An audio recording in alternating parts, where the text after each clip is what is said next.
Alphabet just released the full year 2024 earnings, and despite very good numbers, the stock dropped by 7% after market. And in this video, you're going to discover what happened during the conference call and of course the full report, and we're going to comment on it to see what could cause this decrease on pre-market for Google stock, and also if there is some good potential for the future. So first thing, we're going to talk about growth. The revenue grew 12% year over year. It's still a two-digit revenue for this company, so it's very, very good. And the revenue of Google services increased by 10%. We can see a plus 13% from YouTube ads and minus 3% from Google search. So for nowadays, it's fine because YouTube ads is really growing good, fast, and it's very, very big. It's the main ads revenue for now. But this can be problematic, especially that they have some question about how will they be able to manage Google search revenue with now AI, generative AI and so on, and how they could have some revenue from advertisement with Gemini and so on. So here some questions are about this. When it comes to the cloud revenue, it's plus 30%. On first look, seems nice, but we'll see that you may have some problem here as well. So operating income grew by 31%, which is very good.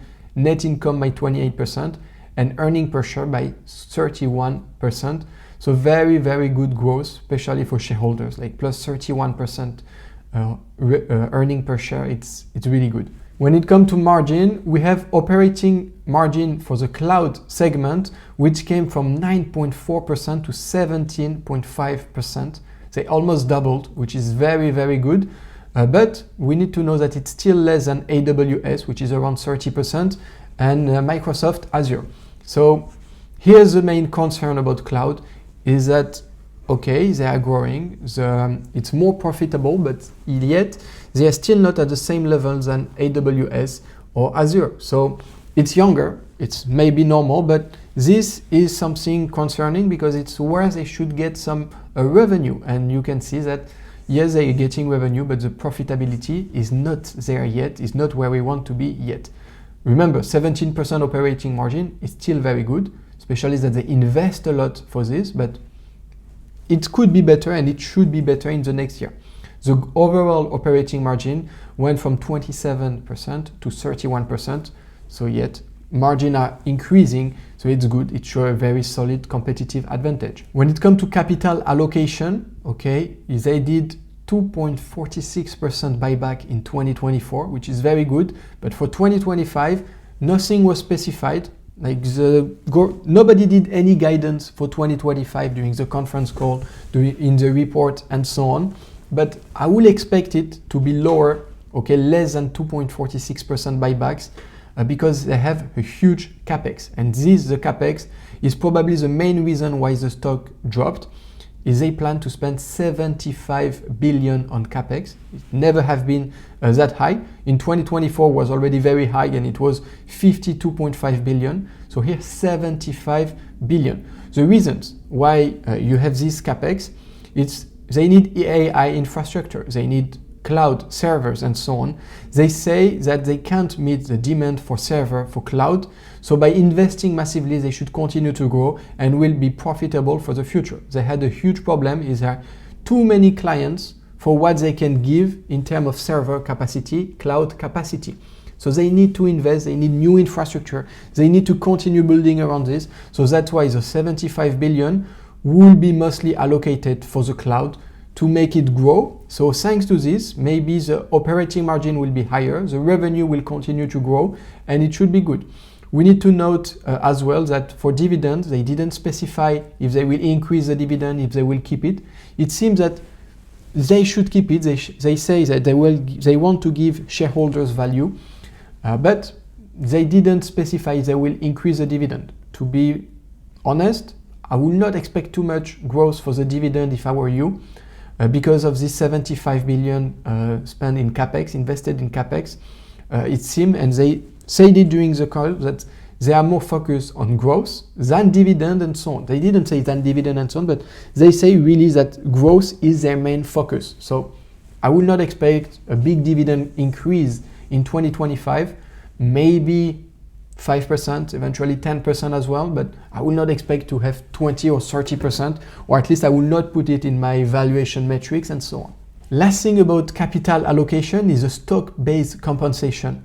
It grew slower than before, and this is a good news, it's a good sign, and we would like it to continue like this because Google is known for giving a lot of stock-based compensation, a bit too much, so now that they are slowing down on this, it's good. It's still increasing, but it's increasing way less than before. So this is a good sign and potentially very good for the future. So when it comes to the plans and the conclusion of this video, plans for Google in the future, so they have good growth for cloud, plus 30%, but it's less fast than before, okay? The cloud of Google is growing less fast than before because not enough infrastructure, so it cannot meet the demand. Or another thing, it can maybe AWS and Microsoft Azure are locking in bigger market shares. Which one is a good one? Is it because they cannot meet the demand or because AWS and Azure are growing faster, are getting more market shares and they are locking the market? We'll see in the next year. To be fair, I'm confident that Google have a good spot on it. They can be a good in the market. I don't know if they can get as big as AWS or Azure, but I think they can keep this third place in the market and keep growing in it. So all of this explains the 75 billion invested in Capex for 2025. Also the news, you have Waymo that goes international, okay, it's arriving in Tokyo. They have Miami, Atlanta, plus Austin also this year, which is good because for now it's the only robotaxis that you can see. It's only Waymo. I don't know if there is other, but in United States at least, you don't have Tesla robotaxi, you don't have Uber robotaxi or anything.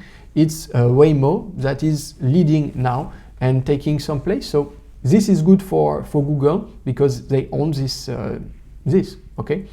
And something that I noted, it's the direction is very confident that AI is getting cheaper, so more clients will be into it. For them, it's a good news that AI is getting cheaper, and they plan to profit from this decline of cost in AI because they really think that more and more clients will be in it.